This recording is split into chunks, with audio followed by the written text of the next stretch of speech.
Ayan.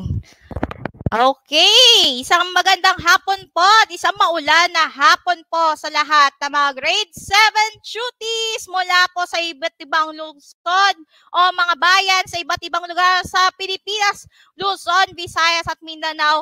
Maligayang pagdating po sa ating Itulay online tutorial na hatid po sa atin ng Kagawaran ng Edukasyon ICTS Educational Technology Unit.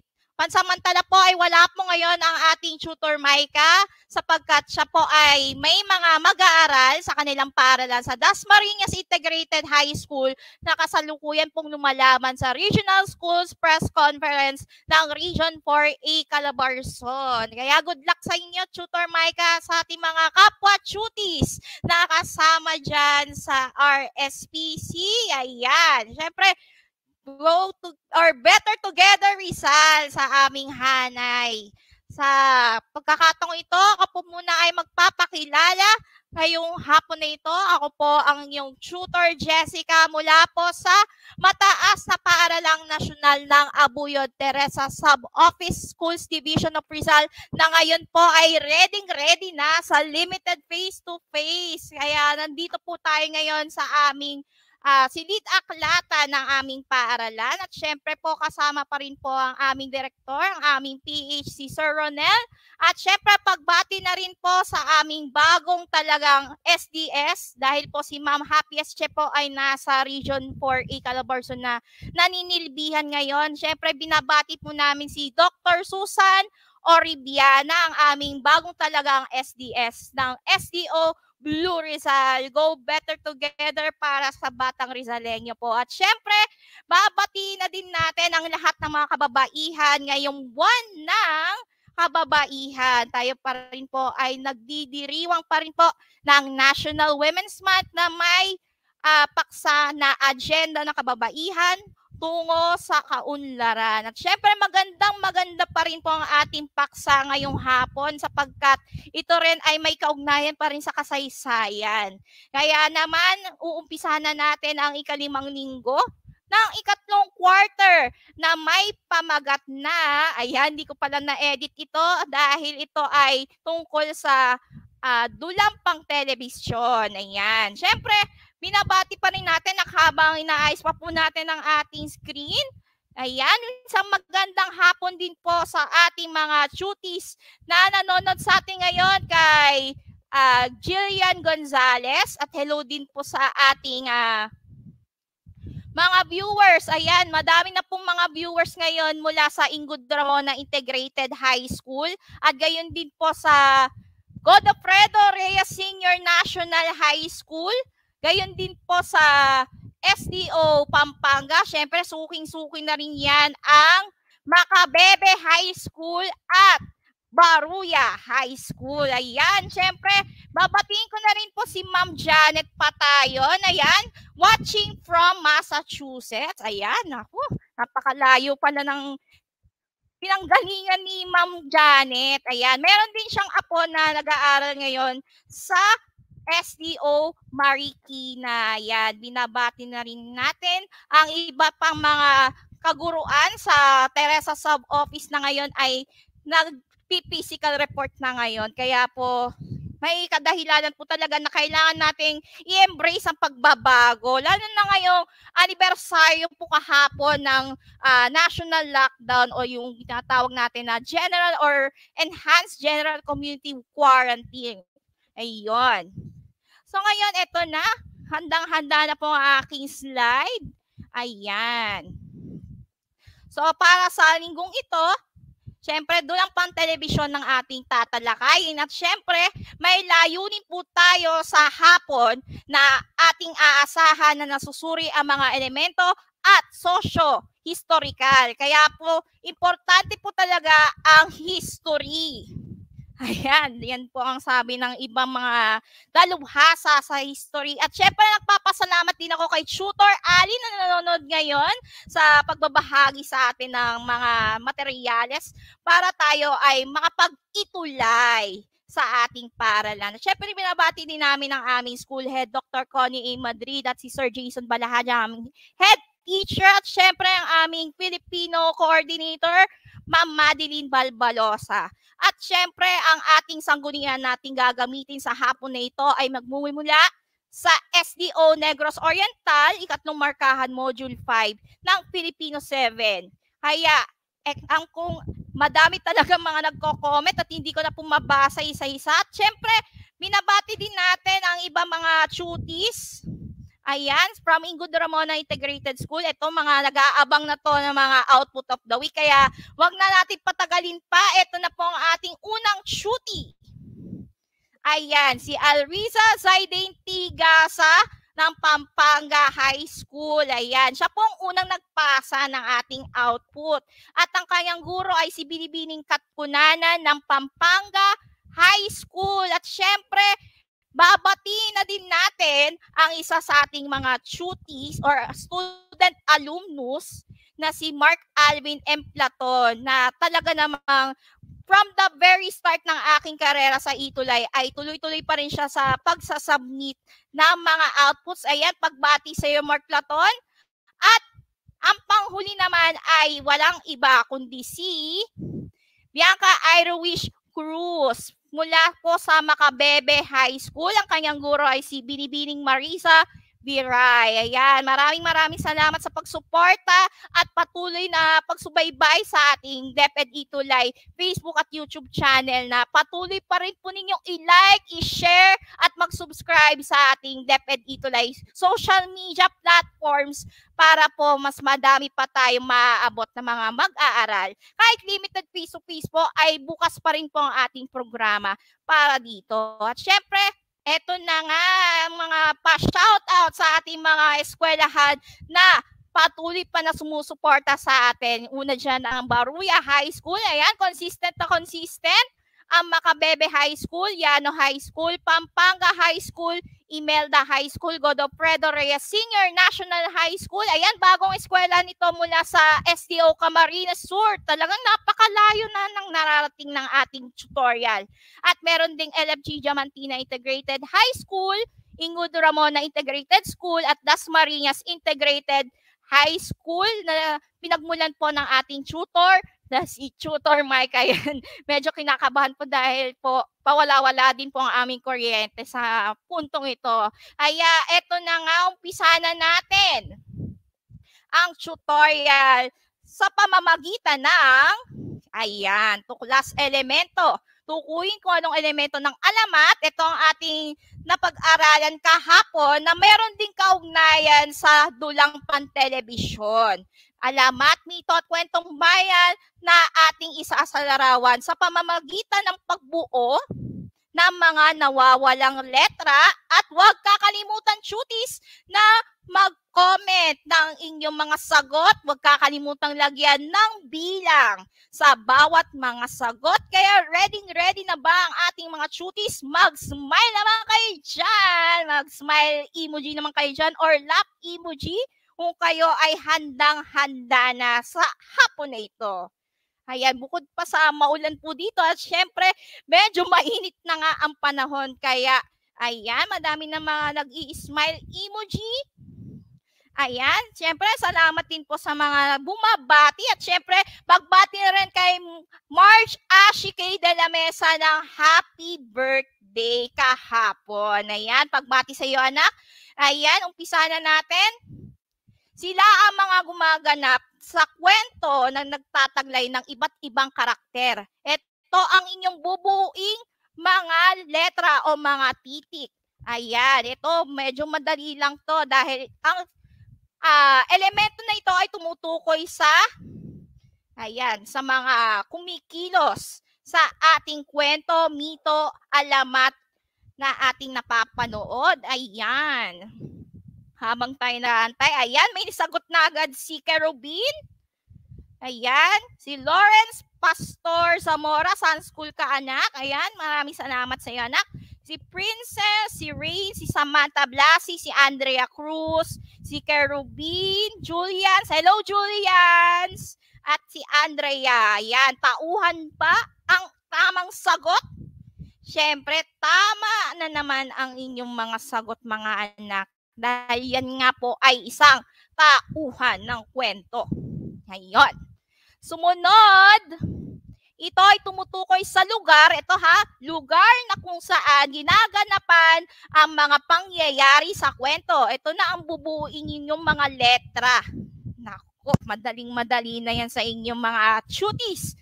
Ayan, at meron pa tayong mga nagkaklap emoji at hello din kay Osea Corace and Bernal, kay John Adrian Datu, kay Jebesil Saludares. Ayan, para kilala ko tong para estudyante namin to, si Saludares. Ayan, nag-type na agad si Kerubin, si Rain, si Lauren, si Marvin Kapulong. Hello sa iyo, anak. Tagpuan nga ba ang iyong mga sagot? Yun din ang ibang mga sagot ng ating mga cuties. Siyempre, tagpuan yan. Naku, napakahusay talaga. Talagang nag-review kayong mabuti. Ayan, sumunod na tayo sa ikatlo. Ito ang nagsasabi kung tungkol saan ang istorya ng kwento at ayan na nga, ang letra o mga titik nating bubuin. Ayan, ano kaya ito? Siyempre may 2 points na kayo mga cuties, ano? Ayan. Yan, may mga naghahabol pa ng mga sagot. Si Rojan Marasigan, hello po sa inyo. Ayan, si Kerubin. Ayan, at habang iniintay natin ang mga sagot, ito rin pala mga cuties ay kaparehas din ng mga elemento ng dulang pang telebisyon na aalamin natin maya-maya lamang. At syempre may mga sagot na. Ayan, unang-una dyan si Francine Ona, si Rain Rizal Tawayan, si Ray Allen Closa, Osea Bernal, ayan, si Lauren, si Andrea, si Julian, at si Josa. Ayan, syempre paksa ang tamang sagot. Napakahusay talaga nag-review ang ating mga cuties. Para may kinakabahan sa ating mga cuties na talagang nag-aral kayo ng mabuti. Sumunod, ito ang mga mahahalagang kaisipan o mga susing pangungusap na may kaugnayan sa paksang pinag-uusapan. Ayan, hindi lang na-edit. Ayan, ito ay napakahaba. Ayan, napakahaba po ng sagot. Ito talaga ang mahalagang kaisipan. Ayan, nandun na yung clue, mga anak. Ayan. Bukod pa sa paksa, ano pa ang pinakamahalagang kaisipan o susing pangungusap ang tinutukoy natin sa pang-apat. Ayan, mukhang nahirapan din yata ang ating mga cuties. Ayan, hello din sa iyo, Mark Platon, kay Rain Mayuga. Ayun. Siyempre, mahaba yan. Dahil ito nga ay nasa unahang bahagi nakikita. At syempre, alamin na natin ano nga ba mga sagot, cuties. Ito nga ay pantulong na kaisipan. Syempre, ito nga ay nagbibigay ng hudyat ng susing pangungusap. Ayan, nandun na kasi ang clue. At ito na ang panghuli. Ito naman ang naglalarawan sa uri ng kultura o paraan ng pamumuhay ng tauhan. Ayan, nandyan na po ang clue. Madaling-madali, di ba mga anak? Ayan, mga cuties. Ayan, tignan natin kung ano nga ba. Ayan, may nagsagot na din si Rain, Rizel. Ayan, parang na-delay din yata ang mga sagot ng ating mga cuties. O, gawa din ng mahirap talaga ang signal sa panahon ng tag-ulan. Ayan, napapansin ba ninyo? Napabago-bago ang panahon ngayon. Ayan, meron din mga mahabol. Ayan, kultura daw. Sabi ni Princess Nazareno, si Kerubin, kultura din. Ayan, tingnan natin kung tama. Ayun, kultura nga. Napakahusay talaga ng ating mga cuties. Kaya pagbati sa inyo at tayo na ngayon ay tumako. Hindi pa dyan tapos ha, pwede pa kayong bumawi sa ating susunod na gawain. Dahil ito ay madaling-madali. Kung kayo ay may telebisyon sa inyong mga tahanan, ay ipapahula natin ang show ko, Hula Mo. Ayan.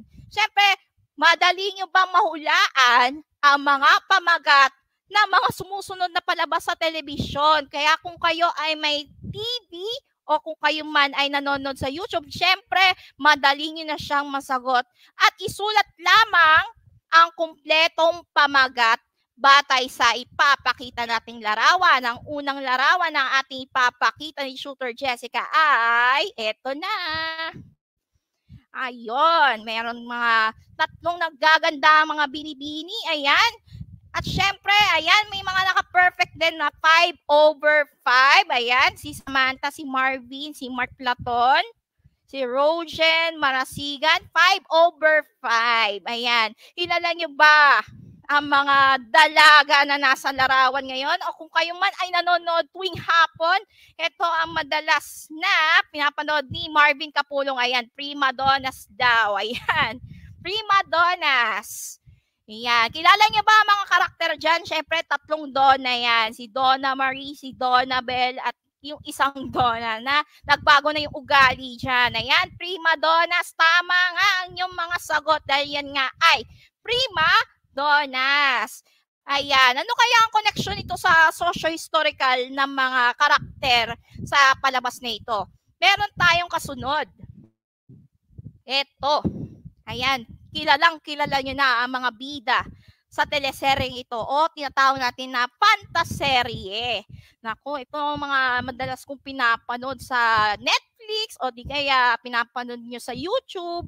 Ayan, syempre, isa-isahin din natin kung ano nga ba ang koneksyon ng mga palabas nito sa ating gawain ngayong hapon. Ayan, meron ding mga humahabol na sagot na prima donnas. Talagang kilala nyo na ang mga artista dyan sa television. Hindi lang tayo napapanood sa television, kumbaga napapanood din natin sila online. Kaya ito yung uso ngayon. Sabi ni Ray Allen, lalo na sangre. Marvin Kapulong, lalo na o kulang pa ng sangre, anak. Kay Francine, lalo na sangre din. Kay Mark Platon, kay Ozea, kay Trina, lalo na sangre. Ayun, tamang mga sagot ninyo. At syempre may kasunod pa. Eto, medyo madali-dali lang. Ayan, may mga totoong mga prinsesa ito ng apoy, ng tubig, ng lupa, ng hangin. Ayan, kilala nyo na sila. Sino kaya ang mga sangre o mga prinsesa na nakikita ninyo? Siyempre, andyan, kilala nyo na mga karakter dyan o mga tauhan sa kwento. Siyempre, ayan, sagot ni Andrea, ni Charmy, at ni Krishnel. Ayan, ganyan din si Princess Encantadia. Ako, nanonood talaga kayo ng TV. Yan ang nakakamiss, no? Lalo na nung nag-total lockdown ng buong Pilipinas, wala tayong ibang libangan, kundi ang manood ng television. Kaya relate na relate ang ating mga cuties. At may panghuli pa. Ito ay umabot na yata ng 6 na taon o 7 taon. At inabot na siya ng, hindi ako nagkakamali, 3 presidente na. Magiging 3 sapagkat sa susunod na eleksyon ay magpapalit na nga po ng hari ng gobyerno ang ating bansa. Ayan, medyo ito ay may connection din sa realidad ng buhay at hindi talaga namamatay ang karakter na si Coco Martin o tinatawag natin si Cardo. Ayun, ang probinsyano daw, sabi ni Lawrence, ni Julian, ni Miel Aklan. Siyempre, tama na naman ang ating mga shooties, ang probinsyano. Ngayon, mga shooties, tutuklasin natin o pagninilay-nilayan natin ang koneksyon ng mga palabas na ito sa ating pagninilay. Ayan. Ano-ano mga paksa ng mga palabas na naipakita sa ating gawain ngayong hapon? Ayan, marahil sa atin ay nakakita na ng mga prinsesa, ng mga immortal, o mga kakaibang mga nilalang sa paligid. At meron ding iba pa mga karakter dyan na halo din sa mga tunay na karanasan o mga pangyayari. Ayan ang ilan sa mga paksa. Meron ding paksa ng pag-ibig. Hindi nawawala ang pag-ibig, lalo na ngayong may mga natawag tayong mga movie lovers. Ayan, yung mga hopeless romantic. Ayan, madaming mga hugot sa buhay. Sabi ni Karubin, fantasy, action, at drama. Ayan.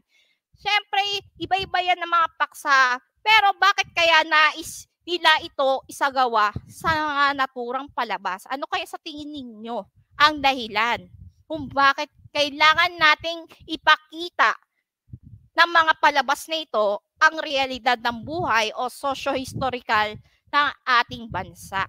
Ganyan. Meron din mga nagsagot ng action, ng drama, ng comedy, o halo-halo na ang mga emosyon ng ating mga karakter na ating napapanood. Siyempre, ito nga ay sumasalamin din sa mga nangyayari ngayon, lalo na mainit-init pa ang pagkalat ng COVID-19. At syempre, sabi ni Karubin, upang magbigay ng aliw. Ayan ang unang-una pag kayo ay nababagot, pag kayo ay nalulungkot.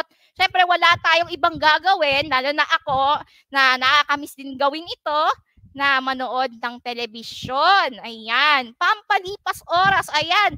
Sabi ni Samantha, para ma-entertain tayo. Siyempre, hindi talaga pwedeng mawala ang telebisyon sa kultura ng Pilipino. Ayun. Sabi ni Mark Platon, upang malibang at tumakas sa mga suliranin. Ayan, tama ka, anak. Ayan.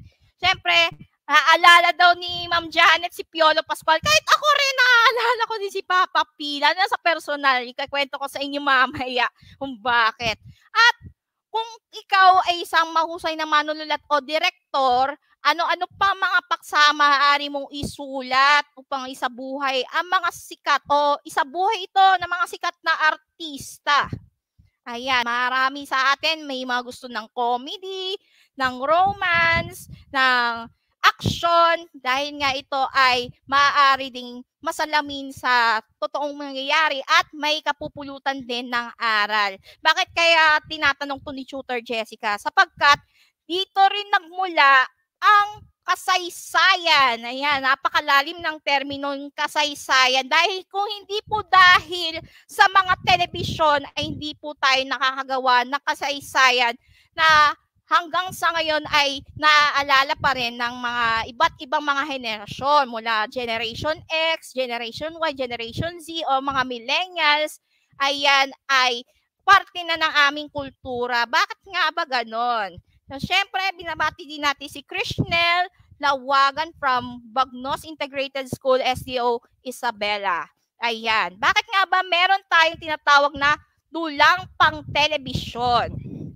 Ano nga ba ang kaibahan nito sa mga dula-dulaan na ating napapanood sa teatro? Dahil hindi pa uso ang teknolohiya ng mga sinauna pang panahon na tayo ay sinakop ng mga Amerikano. Ang dulang pang-telebisyon ay isa sa mga pangunahing uri ng dula at binubuo ng gumagalaw na mga larawan. Gaya na nakikita nyo ngayon na si Tutor Jessica, hindi po yan gagalaw kung wala pong camera. Ayan, may camera tayo dyan.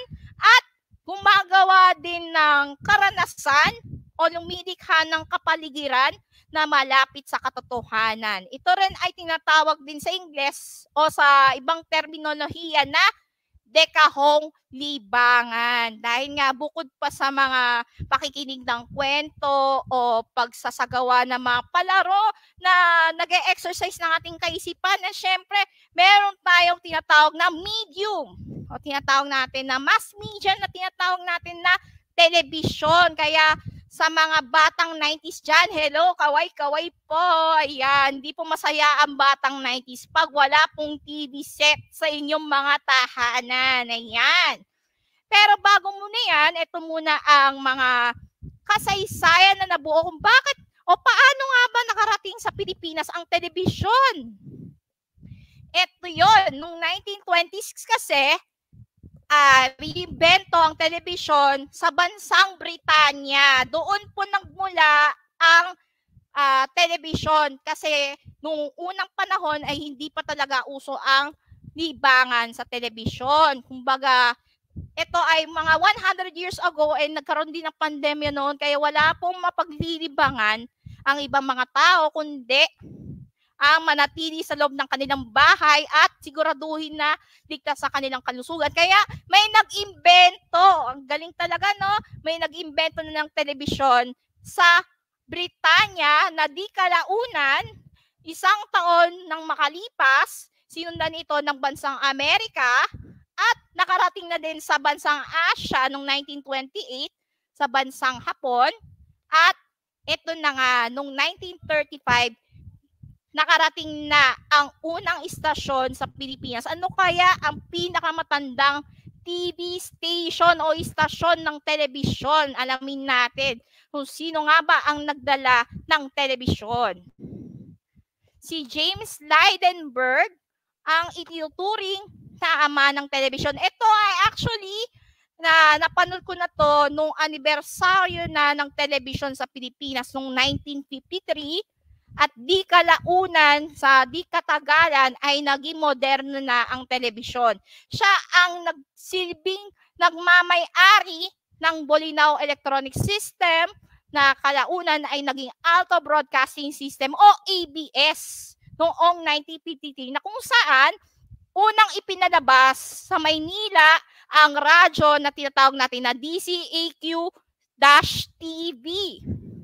Ngayon, hindi pa uso ang teleradyo noon, mga anak. Kaya ito ang nagsisilbing TV station at ito ang kauna-unang istasyon ng telebisyon na ipinalabas sa Maynila at di kalaunan ay nabili ito ng mag-amang Eugenio at Fernando Lopez ng Chronicle Broadcasting Network. Kaya napapansin ninyo ang pangalang ABS-CBN? Ayan, dyan nanggaling ang pangalan ng ABS-CBN, Alto Broadcasting System at Chronicle Broadcasting Network. Kaya yan ang isa sa pinakamatanda at nangungunang television network sa bansa. O bagamat 2 taon nang nakalipas, nawalan sila ng prangkisa, tuloy pa rin ang kanilang pagpapalabas ng mga dulang pang telebisyon, maging sa online o sa iba't ibang mga istasyon ng telebisyon. Kaya napakahusay din na nakarating din ang medium ng telebisyon sa ating bansa. Kaya kung hindi man nyo naabutan ang iba't ibang style ng mga TV sets ng mga nanay at tatay nyo, syempre may ikwekwento din yan ng mga lolo't lola nyo yan.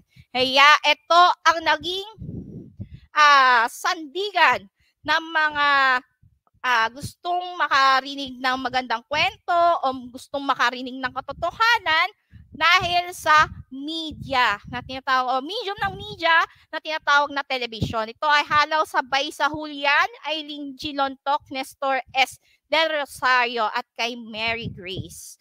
Yan ay nagmula din sa libro ni Henny Lopez. Ayan, meron na tayong mga iba't ibang kategorya ng television. Ito ay tinatawag na dulang seryeng pan-television. Yung mga naipakita natin mga larawan ay isa yan sa mga konsepto o istorya na kadalasan na pinapalabas mapaumaga, mapatanghali, gabi.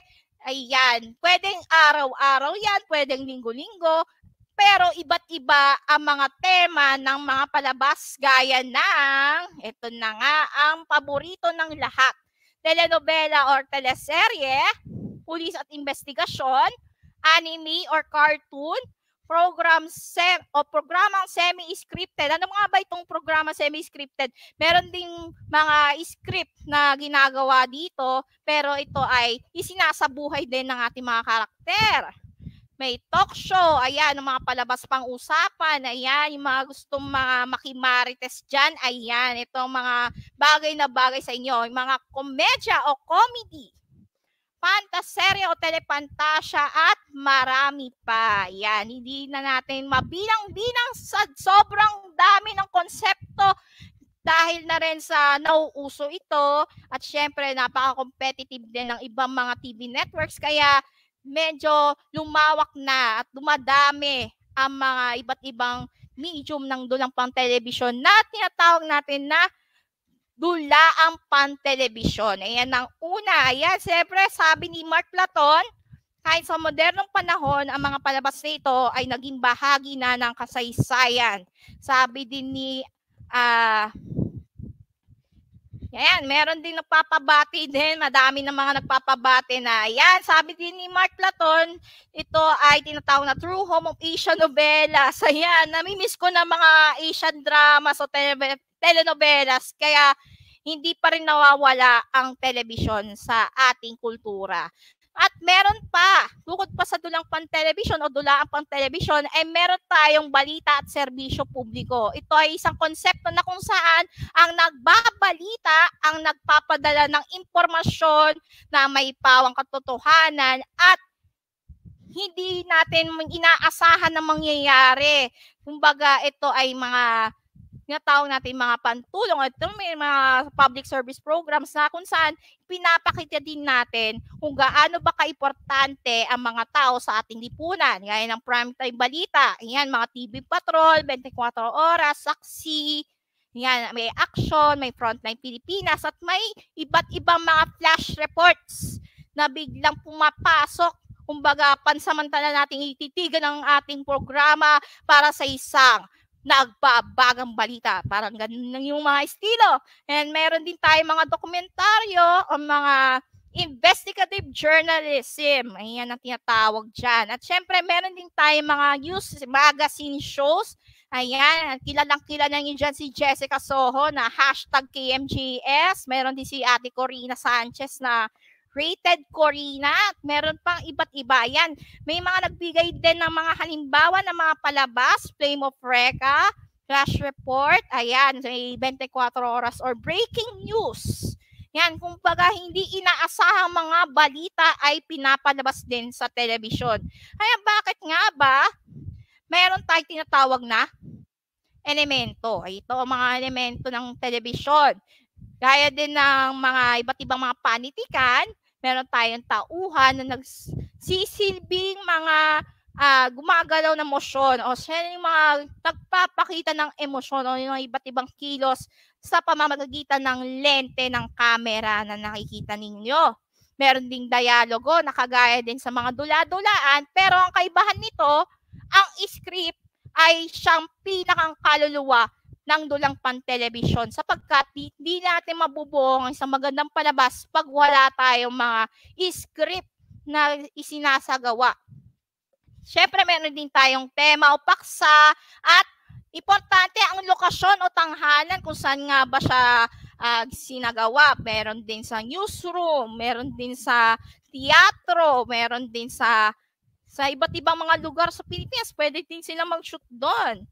Meron ding mga iba't ibang lugar na depende din sa script na isinusulat sa bawat linya o mga dialogue, hindi rin pwede mawawala ang, syempre, manonood.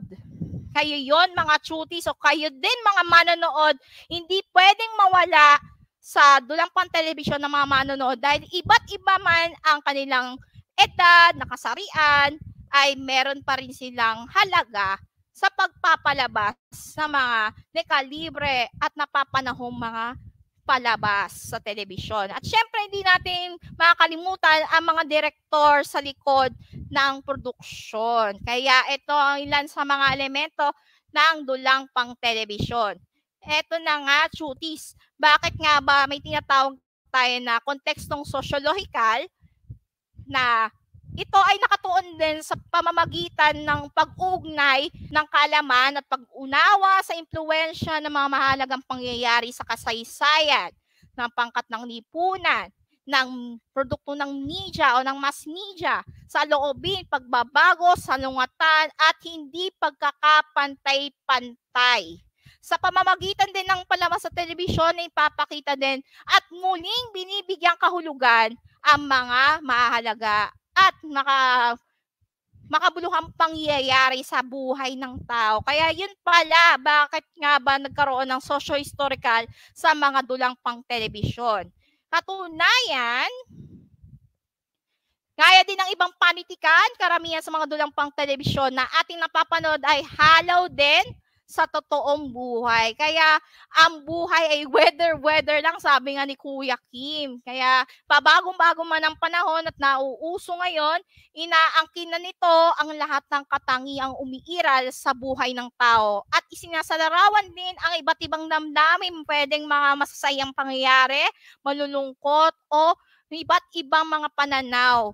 Lalo na ngayon na napaka-tindi na dumadating na pandemya ngayon at meron pang nabubuong mga mutation ng Delta Cron o Delta at Omicron. Naku, nakakatakot yung mga chutis. Pero Bukod pa dito ay nagiging bahagi na nakasaysayan ang mga tauhan sa mga dulang ito. Kaya naman, shooties, kung kayo ay may naunawaan sa ating pinag-aralan, ito na nga ang ating pagsasanay ngayong hapon. Sagutin natin, piliin ang angkop ng kasagutan batay sa ating tinalakay na paksa.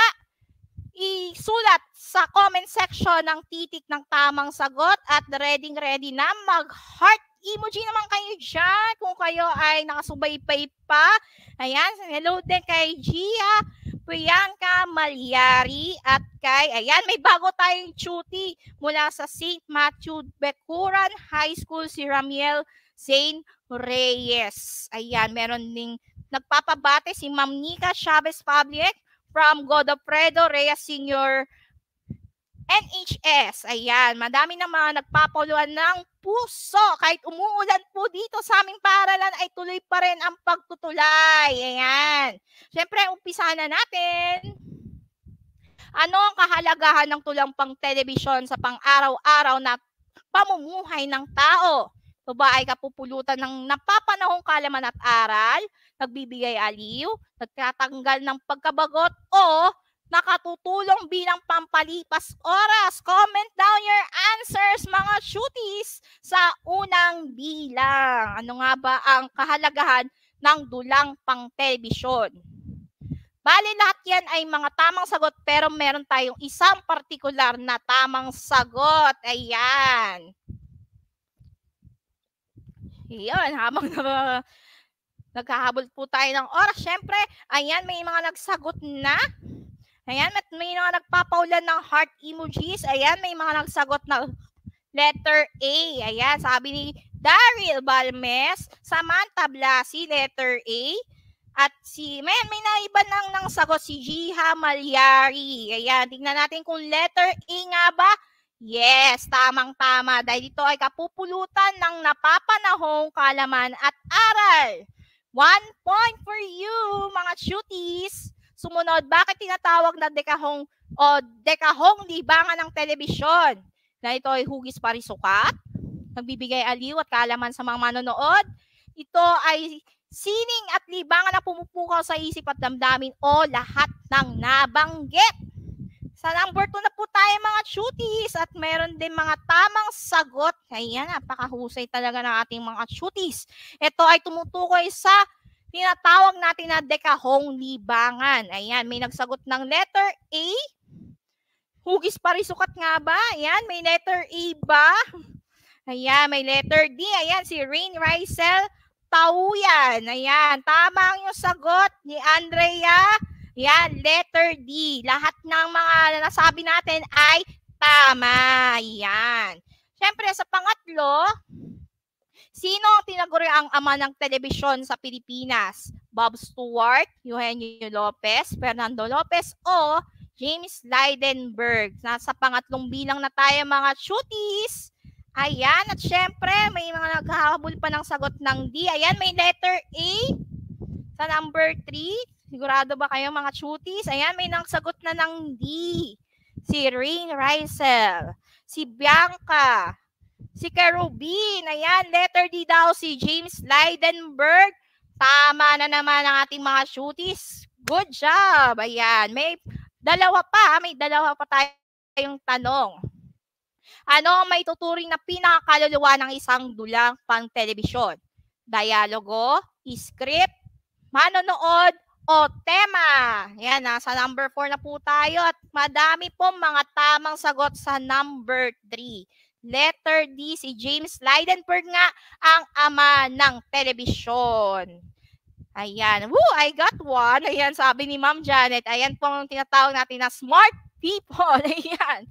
Hello po sa mga smart people everywhere. Ayan.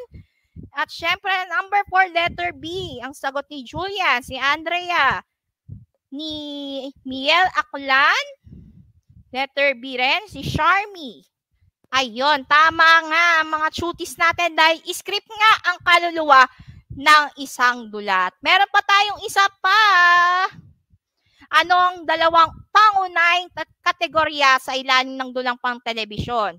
dulang prime time at dulang pantanghalian, teleserye at action novela, dulang serye pang telebisyon at balita at serbisyo publiko, o pantaserye at reality TV show. Yan ang panghuling katanungan. Ma-perfect nyo kaya ito, mga shooties? Ayan, palakpak din ang nai-post ni Ma'am Janet. Yan, sabi ni Trina B. Risa B daw. Ayan.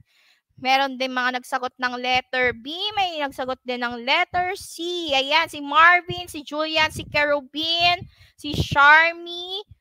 Ayan. Siyempre, letter C. Ang dalawa pangunahing kategorya sa ilalim ng dulang pang telebisyon ay ang dulang serye at balita at serbisyo publiko. Kaya, binabati namin ang aming mga shooties. Pusuan nyo na kung handang-handa na kayo sa ating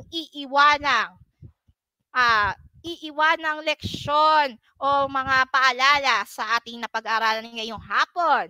Dahil sa isip natin na mahalagang suriin ang socio-historical na konteksto ng palabas na ating pinapanood sapagkat ito ay naka-impluwensya sa iba't ibang aspeto ng ating buhay at higit sa lahat, ang mga paboritong palabas sa telebisyon ay sumasalamin din sa pang-araw-araw na buhay. Kaya hindi po magiging makulay ang buhay pag wala ang ating mga palabas na ating napapanood sa telebisyon. Pero may iba yung pag-iingat pa rin sapagkat may mga iba't ibang mga media outlets na hindi rin nagpapalaganap ng tamang impormasyon. Kaya importante din sa atin na bagamat lang lahat naman ay naka-perfect score. Naku, napakahusay naman ang ating mga shooties. Lagi nyo iisipin ng realidad ng buhay ay para ding isang pinilakang tabing o sa isang dulang pang telebisyon na totoong nangyayari sa ating panahon. Kaya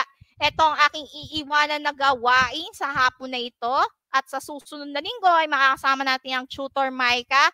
Itala sa talahan na yan ang mga halimbawa o pipili lang kayo ng isang palabas sa telebisyon na nais ninyong punan ng iba't ibang elemento ng dulang pan-telebisyon. Kahit isang palabas lang pwede na. Kaya itong ating table o chart na inyong pupunan. Ayan, ito ang mga karakter, dialogo, tema, tanghalan, manonood, at huwag kakalimutan ang direktor. Ayan. Kung may script man na nakalagay dyan, ay pwede rin naman na importante yung mga dialogo na lamang o mga pangyayari ang ilalahad natin dyan sa chart na ating pag-aaralan sa susunod na linggo. Ipapakita din natin ang mga best of the best na mga shooties sa Filipino 7. Kaya kung kayo ay may mga ibabahaging output, huwag kakalimutan i-share sa ating DepEd Ito Live Facebook page at DepEd Ito Live Facebook group ang mga sumusunod na hashtags na Wika at Panitikan ni Tutor Jessica at Tutor Micah at Filipino 7. At huwag kakalimutan ng Ito Live Level Up. Kaya ito na ang ating susunod.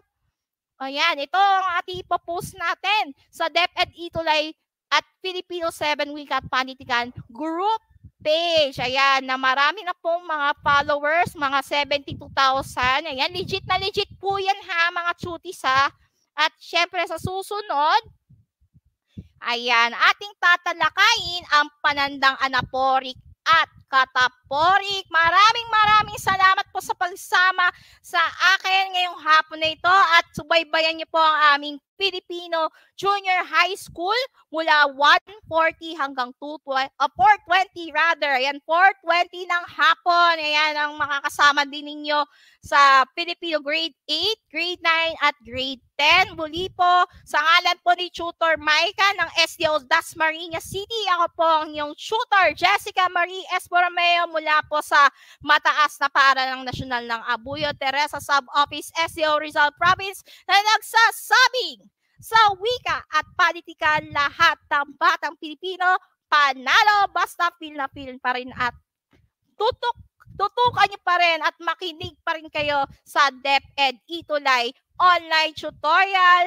mapa face-to-face man o mapa modular o online class. At Para sa inyong komento at suggestion, mag-email lamang po sa or mag-scan ang QR code na nakikita ninyo sa tinyurl.com/itulay feedback form at susunod na ang ating tutor para sa Filipino 8 sina Tutor Ronel at Tutor Mel. Maraming salamat mga tuties at mag-iingat pong lahat. Enjoy the rest of the week at mabuhay mga Filipino tuties.